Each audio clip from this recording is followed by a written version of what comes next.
지난 주일에 취임식을 하면서도 이 말씀으로 답사의 말씀을 드렸는데요. 실은 저는 이 누가복음 17장 특별히 이게 10절 말씀 이 말씀을 생각하면 떠오르는 한 목사님이 있습니다. 그 목사님은 제가 신학교를 졸업하고 처음으로 전임 전도사 사역을 나가고 또 목사 안수를 받았던 그 교회에 계셨던 원로 목사님이셨는데요. 한국 교회 안에서는 굉장히 훌륭한 목사님으로 기억되는 분입니다. 아마 한 목사님께서도 몇 번은 말씀하셨을 것 같은 분이신데요. 지금은 이제 하나님 나라에 계신 고 임택진 목사님이십니다. 제가 그 교회에 갔을 때에도 그 교회가 이제 청량리 중앙교회라고 하는 곳이었는데, 제가 그 교회에 갔을 때에도 이제 목사님은 이제 이미 소천하셔서 계시지 않았고요. 사모님만 교회에 출석하고 계셨습니다. 근데 이제 저는 이제 임택준 목사님한테 한 번도 설교를 들은 적이 없습니다. 배운 적도 없고요. 이제 그분이 신학교 교수도 하시고 또 청량리라고 하는 아주 이렇게 낙후된 지역에서, 정말 가난한 지역에서 오랫동안 성도와 또 지역 사회를 섬기셨던 일들을 하셨는데, 교회 교단 안에서는 이제 총회장까지 하시고 또 신학 교수를 하시면서 많은 제자들을 양성도 하셨습니다. 그래서 정말 사역을 너무 훌륭하게 하셔서 아마 저보다 선배 목사님들, 제가 기억할 정도니까, 물론 저는 또 이제 그분이 사역하셨던 교회에 있어서 특별히 더 기억하는 것도 있지만, 저희보다 선배 목사님들, 아마 한 목사님보다도 조금 더 선배 목사님들은 정말 잘 기억하시는 목사님 중에 한 분입니다. 우리가 유튜브 같은 거를 통해서 이렇게 훌륭하신 목사님들의 설교를 들을 때 임택진 목사님을 자주 언급하시는 분 중에 한 분이 동안교회 섬기시고 높은 뜻 교회를 하셨던 김동호 목사님, 그분도 참 임택진 목사님 말씀을 많이 하셨습니다. 왜냐하면 김동호 목사님이 청량리 중앙교회 출신이시거든요. 그래서 김동호 목사님은 이렇게 자라나시면서 임택진 목사님한테 많은 걸 배우셨다라고 하시더라고요. 근데 제가 이 말씀을 읽을 때마다 왜 그 돌아가신 분이 생각이 나냐면, 저는 직접 듣지는 않았지만 제가 청량리 중앙교회를 갔을 때도 그렇고 또 이렇게 김동호 목사님 같은 분들을 통해서도 들을 때 임택준 목사님이 사역을 마치고 은퇴하는 그때 답사를 하시잖아요. 딱 이 말씀 한 절을 읽으셨대요. 그래서 이제 뭐 17장 10절의 말씀을 읽으면서 이와 같이 너희도 명령받은 것을 다 행한 후에 이르기를 우리는 무익한 종이라 우리가 하여야 할 것을 한 것뿐이라 라고 하는 말씀을 읽으시고 딱 한 말씀 하셨대요. 무익한 종은 물러갑니다. 그리고 답사를 끝내셨다라고 하는 거예요. 그래서 많은 분들이 최고의 은퇴사가 아니겠느냐라고 하는 말씀들을 하시는 거를 제가 들었습니다. 물론 저는 취임식 때 이 말씀을 인용했습니다. 그러면서 답사 이렇게 하면서 은퇴하시는 분들이 자주 인용하시는 말씀이라고 잠깐 얘기를 드렸었는데요. 실제로 우리는 그렇죠. 무익한 종에 불과합니다. 오늘 본문 말씀 제가 17장 7절부터 10절까지 보았는데요. 여러분 가진 성경에도 아마 17장 위에 보시면 작은 소제목이 하나 적혀 있을 거예요. 그러니까 거기서부터 이제 새롭게 단락이 시작되는 거로 이렇게 보실 수 있는 거죠. 그리고 이제 그 바로 윗단락을 보시면 어디에 소제목이 적혀 있냐면, 물론 성경마다 다 다르지만 그러니까 우리가 갖고 있는 성경책에 적힌 소제목은 원래 성경에 있던, 그러니까 원전에 있던 말들은 아닙니다. 그냥 성경을 편집하시는 성경학자들이 이렇게 적어놓은 거예요. 그래서 출판사마다 조금 소제목이 다릅니다. 근데 아마 여러분 가진 성경에도 아마 5절 위에도 소제목이 적혀 있는 그런 성경이 있으실 거예요. 제가 가진 성경에는 적혀 있는데 5절 말씀에 보시면은요, 사도들이 주께 여짜오되 우리에게 믿음을 더하소서 하니라고 되어 있습니다. 그러니까 사도들은 예수님의 제자들이죠. 그러니까 예수님의 제자들은 우리가 생각할 때도 어디 가도 믿음을 얘기하려고 할 때 빠지지 않는 사람들이 사도들이잖아요. 감히 이 땅에 있었던 위대한 신앙인들 중에 사도보다 더 큰 믿음을 가진 사람이 있었을까? 라고 하는 생각이 들 정도로 우리가 믿음이라고 하면 곧 사도들을 떠올리는, 그리고 사도들의 믿음을 떠올리면 자연스럽게 우리가 사도들의 행적을 우리에게 전해주는 사도행전 같은 말씀들이 떠오르거든요.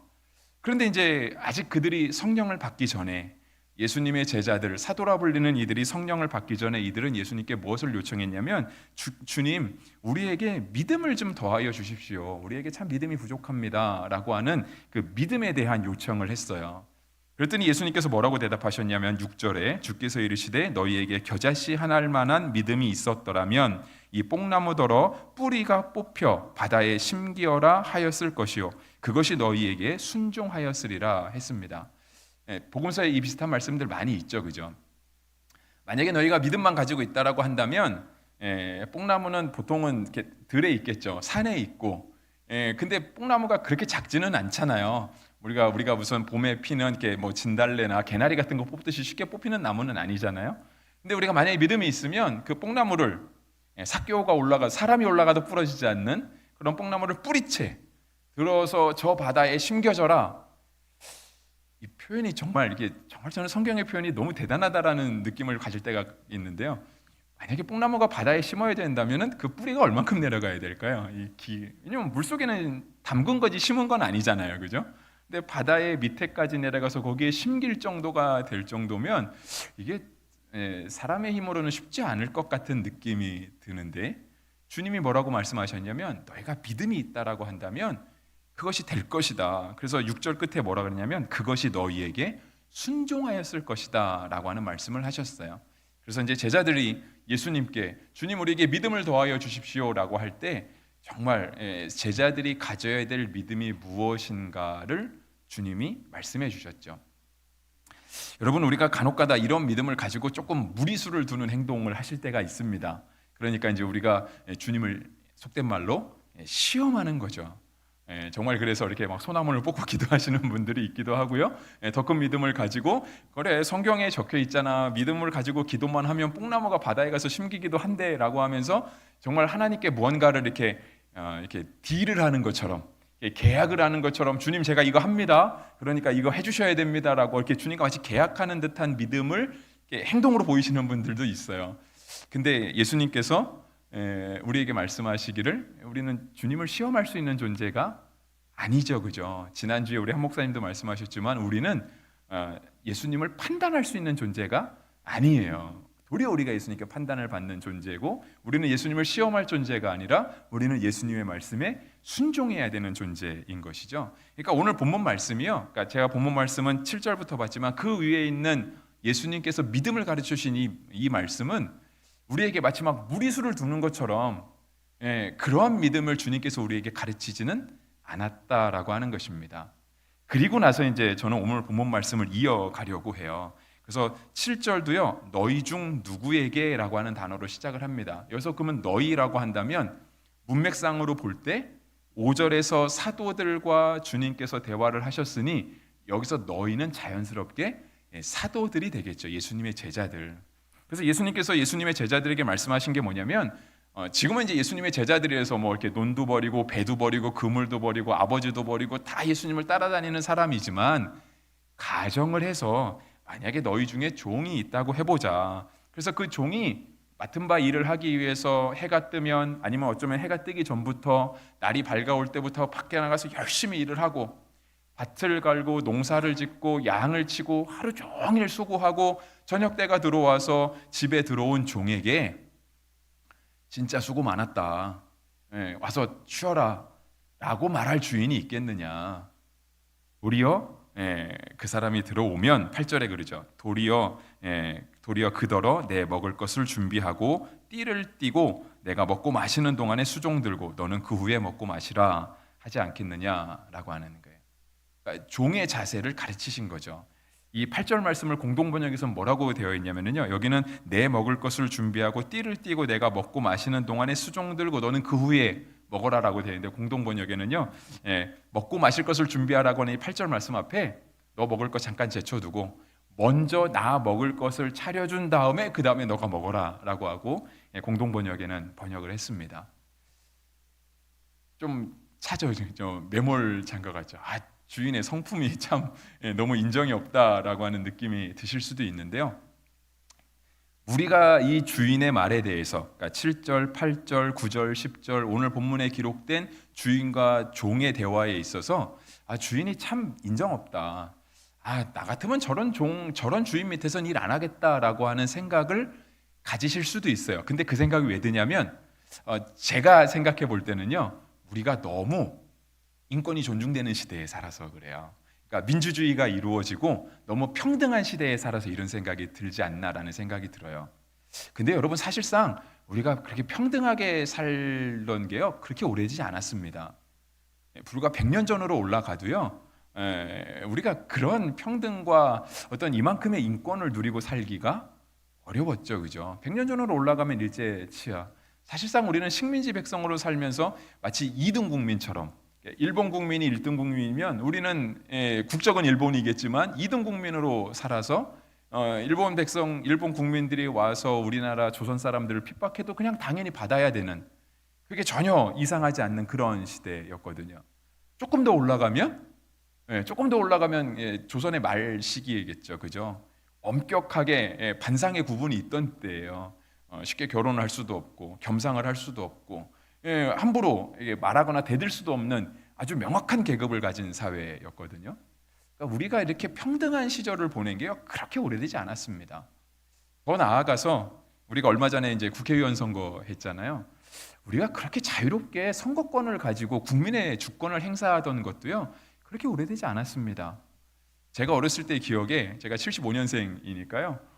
그 박정희 정권의 마지막, 근데 저는 어렸으니까 이제 기억은 안 나죠. 박정희 대통령이 저격당한 사건이 있고, 이제 그 또 요즘 예전에 얼마 전에 나왔던 그런 영화들 있었잖아요. 전두환이 쿠데타를 일으키는 그런 시절. 우리가 그때가 80년대 후반이잖아요.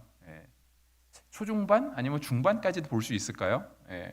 뭐 이렇게 1987이라는 영화도 나오면서 막 남영동 아니면 남산의 대공분소에 끌려가서 이렇게 정권에 대해서 이상한 소리 하면 공공에 아주 당연하게 쥐도새도 없이 사라지는 그런 시절. 불과 50년 채 되지 않았습니다.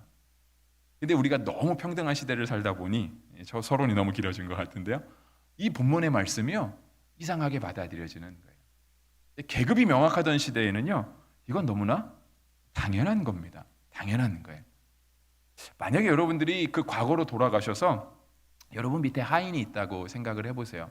아니면 여러분이 지금 이 사회에서도 어떤 조직 사회 안에서 여러분이 뭐 직장을 다니시거나 어떤 조직 사회 안에서 질서가 있는 곳에 가 있다 생각을 해보세요. 주인이 조금 그래, 이 정도 주인이면 따르고 싶은 주인은 아닌데 뭐 그렇다 한다 하도 그냥 충분히 받아들여질 수 있는 상황이거든요. 예수님께서 말씀하시려는 건 뭐냐면, 하나님 앞에서 우리 성도가 가지는 자세가 과연 어떤 것이냐, 그거를 가르쳐 주신 것입니다. 그래서 사실상은 이 말씀이 참 그렇다. 우리 주님이 이렇게 비인격적인 분이 아니신데 왜 성경은 예수님을 이렇게 비인격적으로 표현을 하고 우리는 마치 예수님 앞에 절대적인 충성을 보여줄 수밖에 없는 그러한 존재로 표현을 하는가? 이것이 잘 받아들여지지 않을 수 있는데, 사실상 생각해 보면 여러분, 우리가 손님을 불러놓고 손님에게 일을 시키지 않습니다. 그리고 만약에 제3자가 와서, 주인이 있고 손님이 있는데 제3자가 와서 무언가 일을 시킨다라고 한다면 자연스럽게 주인이 나서서 일을 하지, 손님은 내가 손님이라는 생각에 그렇게 쉽게 일을 하려고 생각하지 않습니다. 그러니까 오늘 본문에 따르면은요, 종이 일을 합니다. 종이 일하는 게 너무 당연해요. 그리고 하루 종일 일하고 와도 또 집에 와서 자신의 일을 해야 돼요. 그리고 주인이 감사하지도 않아요. 9절에 그랬잖아요. 명한대로 행해야 했다고 종에게 감사하겠느냐? 아니요, 감사하지 않는다라고 하는 거예요. 그런데 사실상은 오늘날에도 일하는 사람이 종 같지만 실제로는 일하는 사람이 주인입니다. 실제로 물론 더 명확하게 따지면 주인은 일 안 할 수도 있습니다. 뭐 사장은 일 안 할 수도 있어요.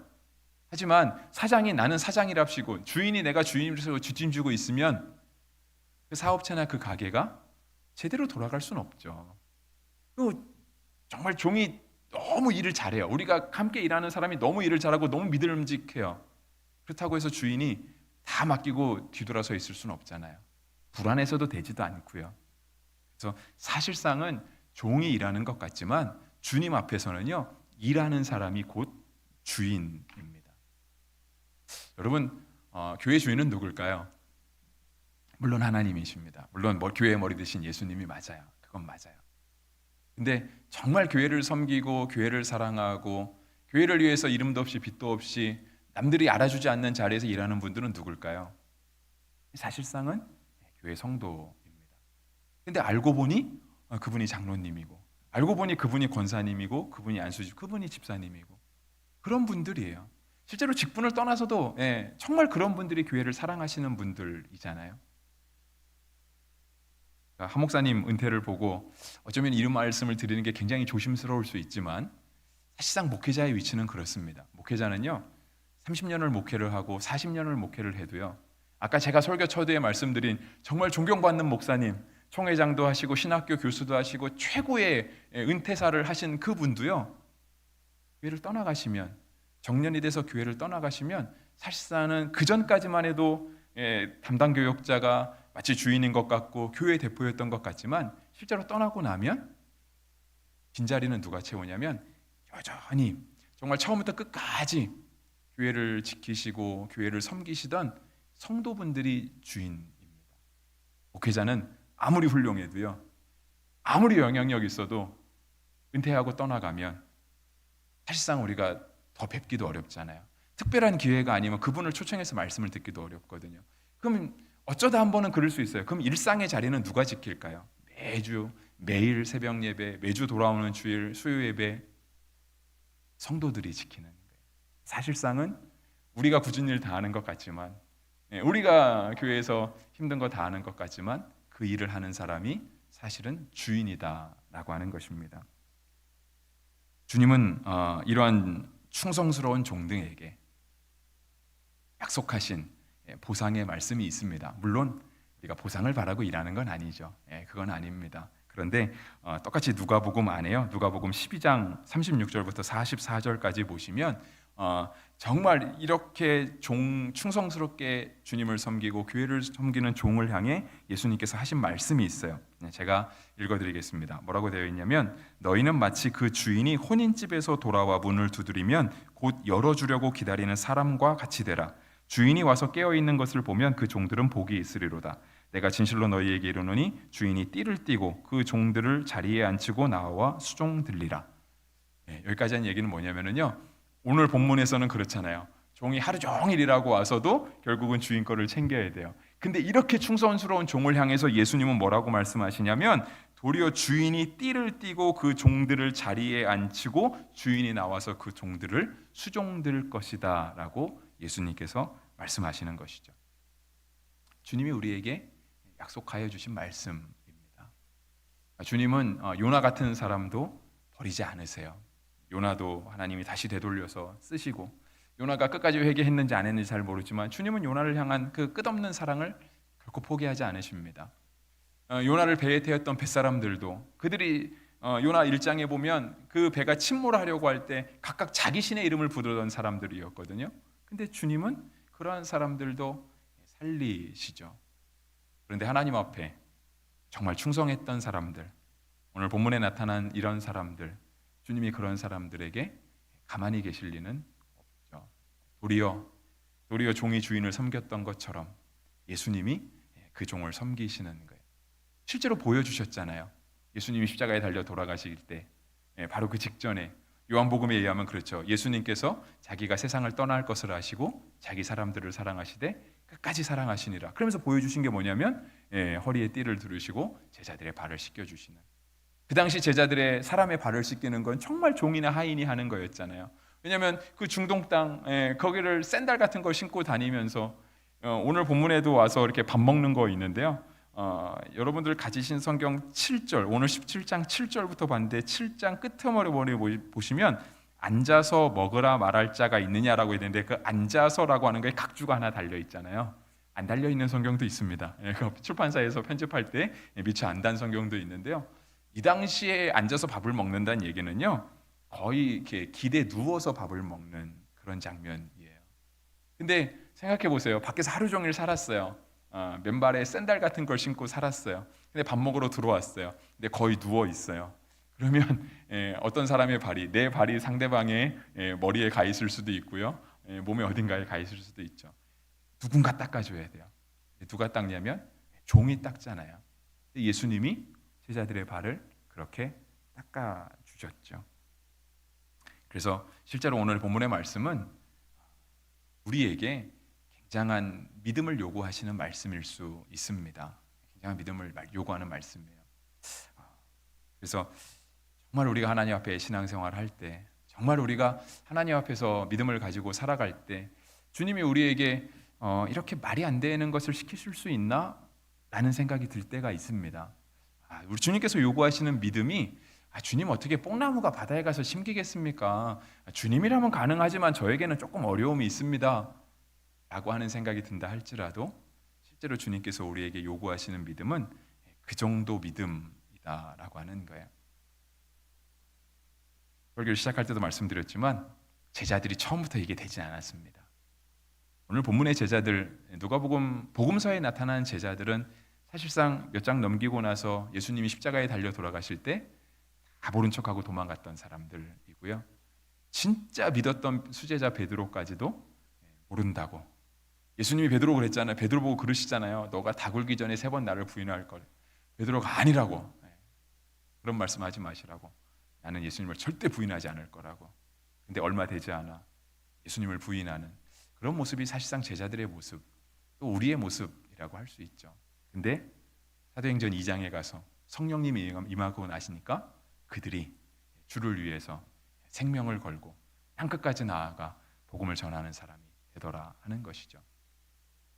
오늘 성경이 우리에게 그렇게 충성스러운 종이 되기를, 또 오늘 본문의 표현을 빌리면 그렇게 무익한 종이 되기를 주님께서 우리에게 말씀하십니다.